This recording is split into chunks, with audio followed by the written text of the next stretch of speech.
Pourquoi cette courbe est une catastrophe? Alors, 25 000 vues, plus de 600 abonnés, après seulement 3 vidéos sur ma nouvelle chaîne.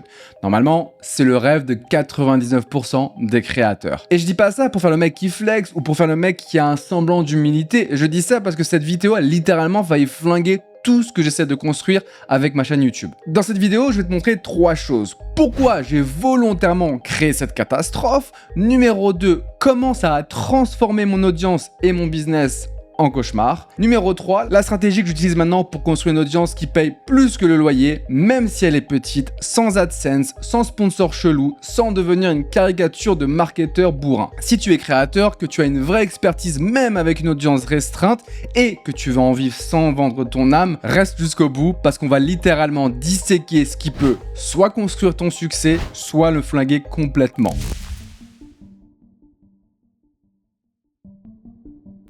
Alors, pour le contexte, avant cette chaîne, moi j'étais CEO, bras droit pour des créateurs et des business qui faisaient plusieurs millions par an. Je gérais les systèmes, les offres, les lancements, les équipes, tout ce que tu veux, mais j'étais vraiment dans l'ombre. Puis j'ai décidé de sortir complètement de ma grotte, partager ce que j'avais vu dans les coulisses, aider les créateurs normaux à faire pareil mais à leur échelle. Et aussi, soyons honnêtes, un petit concours de Biz2Ket. Ça, c'est ce qu'on appelle la Biz2Ket à la française. Pour prouver que moi aussi, je pouvais faire ça. Bref, l'ego des familles. Alors au moment de cette vidéo, j'ai 28 abonnés, je tourne une première version avec le titre « Tout le monde sera créateur en 2029 ». Une miniature plutôt nichée, message clair pour les créateurs. Résultat, 69 vues, CTR absolument pourri. Je crois que c'était 0,8-0,9%. Personne ne me calcule. Et là, je commence à paniquer. Je fais ce que 90% des créateurs font à ce moment-là. Je commence à jouer avec Mister Algorithme. Alors, je fais une deuxième version avec ce titre « Personne ne part de 2029 » et c'est terrifiant. Je mets cette miniature,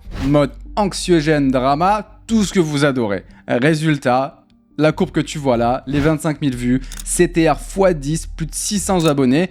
Sur le papier, c'est jackpot. Dans ma tête, je suis le roi du monde, je kiffe. Sauf que, au bout de quelques jours, je commence à voir les commentaires et les profils des personnes qui commentaient, les sujets de discussion, et je comprends directement ce qui se passe, ce qui fait mal au cucu. J'ai gagné des vues, mais j'ai perdu ma future audience. Mais alors pourquoi, en sachant que j'allais faire cette boulette, je l'ai quand même faite? Parce qu'il y a des moments, surtout quand tu lances une nouvelle chaîne, où ton audience, ta tribu arrive à une maturité, il faut aller pêcher beaucoup plus loin. Alors pour comprendre l'erreur, il faut qu'on parle de ce monstre qui fait peur à tout le monde, dont on ne peut pas prononcer le nom. Alors on va faire très simple. Quand tu publies une vidéo, YouTube ne la montre pas directement à tout le monde. Imagine, c'est un peu ton appartement au milieu de ton quartier. Si les gens du premier cercle kiffent, alors la vidéo sort de l'appartement, touche les voisins, puis la rue, puis tout le quartier. Ça va devenir hyper clair dans quelques secondes. Ce schéma, ces 4 cercles, c'est primordial pour comprendre pourquoi certaines vidéos explosent, mais tueront ta capacité à construire un business avec YouTube. Alors, le numéro 1, c'est ta tribu, tes vrais fans, tes potos à la maison, ceux qui te suivent déjà, qui comprennent ton délire. Ils t'écoutent, ils appliquent tes conseils et ils achètent. Le cercle numéro 2, c'est les curieux proches, les voisins au balcon. Ils te connaissent de vue, ils captent globalement ce que tu fais et de quoi tu parles. Certains descendent te rejoindre et d'autres referment juste la fenêtre. Le cercle numéro 3, c'est la masse vaguement intéressée. C'est les passants dans la rue, ils entendent du bruit, ils ralentissent, ils jettent un petit coup d'œil ou ils passent directement leur chemin. Et enfin, le cercle numéro 4, les touristes en claquette du camping, ils n'ont rien à faire là, la plupart s'en foutent et une petite partie vient juste dire de la fermer. Par exemple, pour mon cas, ce qui les fait frétiller, c'est l'apocalypse, l'IA, peut-être d'autres sujets. Mais dans mes prochaines vidéos plus nichées, ils me diront « Mec, on s'en bat les steaks du business des créateurs, parle-nous de pourquoi les pingouins vont envahir la France et prendre tous nos jobs. » Plus tu cries fort, plus tu fais du drama, plus l'algo te projette loin dans ces cercles. Ma vidéo 2029, elle a pris un TGV direct vers le cercle 4. Et tu le vois dans les commentaires, au début des créateurs, des gens concernés, puis d'un coup, des débats sur la fin du monde, des t'es qui toi et je t'en passe. Et le vrai problème, c'est pas les haters. Le vrai problème, c'est que l'algo se met à croire que tes vidéos égale contenu apocalypse, Black Mirror, IA, tout ce que tu veux.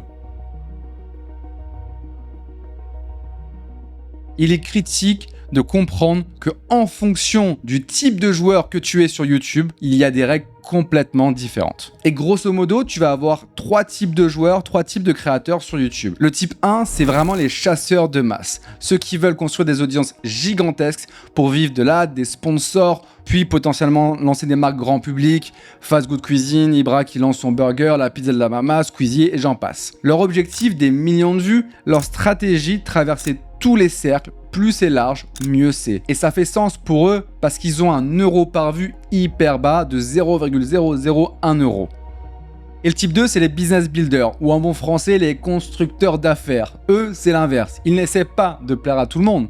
Ils veulent une audience précise qui a un problème précis et ils gagnent leur vie en aidant cette audience à le résoudre. Comprendo? Cette phrase m'a fait mal à la tête. Et dedans, il y a 2 grandes catégories. 2A, c'est les monstres. Yomi Denzel, Stan Leloup, Alex Hormozy pour les anglophones. Ils ont parfois des grosses audiences, mais le vrai business, ce n'est pas YouTube, c'est les offres, les programmes, l'accompagnement qu'il y a derrière. Le contenu sert surtout à amener les bonnes personnes jusqu'à ces offres-là. La catégorie 2B, c'est les artisans de la petite audience. Ceux qui ont 2000, 5000, 10 000, 20 000 abonnés, mais un public ultra qualifié. Moi, ce que j'essaie de faire typiquement, ou par exemple Mathis qui fait environ 300 000 euros par mois avec 10 000 abonnés, Jérémy Coleman qui va dépasser les 400 ou 500 000 euros par mois avec, je crois que maintenant il a 30 000 abonnés. Dans les deux cas, le jeu est le même. YouTube, Insta servent à construire une vraie tribu et transformer certaines personnes en clients, pas juste à faire du bruit. Et si la stratégie, c'est principalement rester au chaud dans les cercles 1 et 2 et de temps en temps aller dans le cercle 3 pour recruter et surtout éviter de camper dans le 4. Dans cette catégorie, l'euro par vue est souvent entre 5 à 30 euros, ce qui est gigantesque. Et c'est exactement pour ça qu'une petite audience, une tribu peut financer un très gros business. Et enfin, le type 3, c'est les passionnés. Ils créent pour le kiff et l'argent, c'est bonus. Moi, je suis clairement dans le type 2. Et si tu es encore là, c'est que je parle aussi à un type 2. Quelqu'un qui a une audience même petite, une vraie expertise et qui veut construire un business durable avec ça. Alors oui, mon erreur, c'était d'aller trop loin dans les cercles, mais voilà le truc paradoxal. Quand tu lances une chaîne avec 28 abonnés, tu dois aller pêcher plus loin. C'est obligé. Sinon, tu restes dans ta bulle à quelques centaines, milliers de vues, ou alors ta tribu, à l'arrivée à une maturité, en fait, elle est plus assez grande. Le problème, c'est pas d'aller chercher dans le cercle 3. Le problème, c'est comment tu y vas. Et l'option A qui est la bonne, celle que j'avais commencé à faire, tu vas chercher avec un message qui reste aligné. Tout le monde sera créateur en 2029. Ça parle large, mais ça reste dans mon territoire. Option B, ma connerie. Tu y vas avec du drama anxiogène. Ça ramène du monde, mais pas ton monde. Et maintenant, je dois gérer ces nouveaux abonnés qui sont souvent dans le cercle 3 à 4 et qui vont probablement pas regarder mes prochaines vidéos, c'est ok. Mais la bonne nouvelle, c'est que cette erreur m'a forcé à clarifier ma stratégie. C'est en fait celle que j'utilisais dans l'ombre pour ces créateurs à 8 chiffres, mais qu'on implique maintenant aux petits créateurs. Ce qui t'intéresse, toi, personne de cercle 1 ou 2, je l'espère si tu es encore là. Alors, cette stratégie tient en 2 étapes.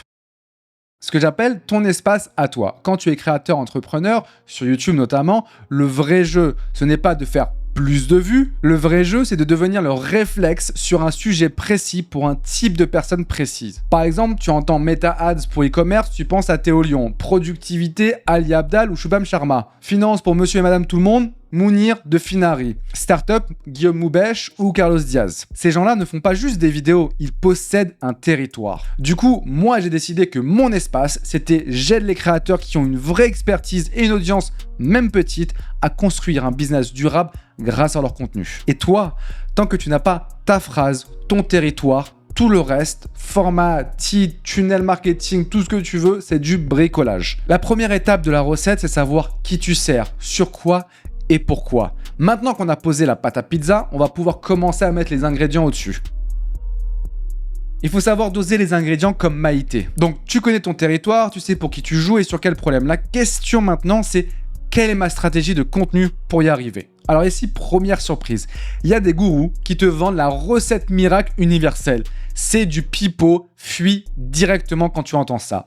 Chaque créateur a une personnalité, des envies, des objectifs différents. La vérité, c'est qu'il y a 80% de troncs communs. Par exemple, le ratio de vidéos que je vais te montrer, le tunnel de conversion derrière, la structure des offres, la tech que tu utilises, etc. pour automatiser. Ça, c'est les fondations. Ça marche pour tous à quelques exceptions près. Mais les 20% restants, Quel angle exact pour tes vidéos larges? Quel problème précis tu résous dans tes niches? Comment tu racontes ton histoire à toi? Ça, c'est ta sauce secrète. Et c'est d'ailleurs pour ça que chez La Tribu, on ne vend pas une offre en masse, on te donne les 80% qui ont généré des millions, le système clé en main qui enlève la prise de tête, et on co-construit avec toi les 20% qui font ton avantage concurrentiel, comme je le disais, ta secret sauce, ta sauce secrète. D'ailleurs, si tu veux qu'on diagnostique ensemble quel avatar, quelle offre pourrait déjà marcher avec ton audience actuelle, prends un call avec nous juste en bas, c'est gratuit. Impossible d'acheter quoi que ce soit lors du premier call. Bref, autopromotion finie, revenons aux ingrédients. Le ratio de contenu qui transforme ton audience en tribu est en vrai relativement simple. Mais tu vas avoir des savants fous en ligne qui vont te sortir des équations, des trucs absolument compliqués. Non, c'est super simple, comme faire une bonne pâte à pizza napolitaine. Si tu connais mon autre chaîne, tu connais la référence, les toqués. Et ce qui est encore plus fou, c'est que cette recette qui marche avec les gros créateurs marche encore mieux si tu as une petite audience avec une expertise très précise. Alors on commence par 10 à 20% de ce qu'on appelle les vidéos larges, les vidéos reach. C'est un peu le filet de pêche. Typiquement ma vidéo de 2029. Tu vises surtout le cercle 3, parfois tu touches un peu le 4. Le but, recruter. Il y a des poissons perdus dans l'océan qui sont en fait tes futurs clients, les futurs membres de ta tribu, mais ils ne savent pas encore que tu existes. Tu vas ensuite avoir 30-40%, ça va dépendre de quelques facteurs, mais c'est les vidéos nichées. C'est là où tu vraiment commences l'acquisition. Ici, tu vas parler de vrais problèmes de ta tribu. Par exemple, les 5 erreurs des créateurs qui n'arrivent pas à monétiser. C'est plus précis, plus tranché, ça permet à ton cercle 1-2 de se reconnaître et au nouveau du cercle 3 de se dire « Ok, ça, c'est littéralement moi, c'est littéralement mon problème. » Et c'est là que le glissement se fait, cercle 3 vers le 2, vers le 1, mais surtout que ce qu'on appelle le binge watch commence. C'est hyper critique pour YouTube. Pourquoi? Parce que le but de YouTube, c'est que tu restes sur la plateforme. Donc en fait, s'il regarde qu'une seule vidéo de toi, c'est pas bon. Là, il va commencer à regarder une première, puis une deuxième. Et en fait, il va se dire, mais attends, ce mec, il a tous les outils, toutes les solutions pour m'aider. Et c'est là où tu vas créer une confiance absolue et que tu vas vraiment, ce qu'on appelle réchauffer tes personnes du cercle 3-2 au cercle 1, les vrais futurs acheteurs. Et enfin, les derniers 40%, c'est les vidéos lead generation, lead gen. C'est la transformation. Ici, on parle uniquement au cercle 1 et un peu au cercle 2. Par exemple, des études de cas, comment Sarah est passée de 3 à 15 000 euros par mois sur sa niche fitness. C'est ultra concret pour ceux qui sont déjà tièdes, voire chauds. Par exemple, une formation gratuite de 10 heures sur comment maîtriser le copywriting, dédicace à Sol qui m'a closé comme ça. Les gens qui regardent une grande partie ou jusqu'au bout sont à un clic de prendre ton call ou ton offre. Pour résumer tout ça hyper simplement, un mec random voit ma vidéo large, tout le monde sera créateur en 2029, cercle 3-4. Il clique, découvre ma chaîne et tombe sur une vidéo nichée du type 5 erreurs qui t'empêchent de monétiser à partir de 1000 abonnés sur YouTube. Et là, il se dit, ok, c'est clairement mon problème, faut que j'aille plus loin. Il regarde 2, 3, 4 autres vidéos nichées, il passe du cercle 2 au cercle 1, il voit des études de cas, une formation gratuite, et là, il se dit, mais c'est bon, c'est exactement ma situation, il a des solutions, il clique sur ton lien, il prend un call, il achète ton produit. Mais il y a un truc hyper crucial à comprendre dans tout ça.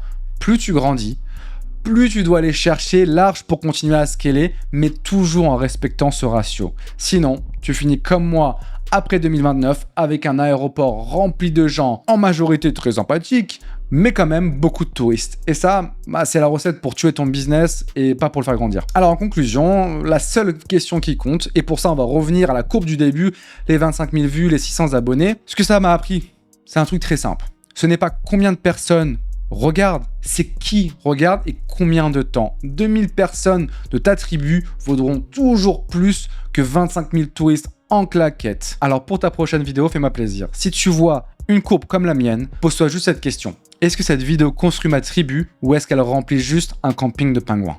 N'oublie pas, si tu as besoin, on est là, les liens sont juste en dessous. Et si tu es là juste pour l'apocalypse et les pingouins, on se donne rendez-vous dans le cercle 4 d'un autre créateur. La bise.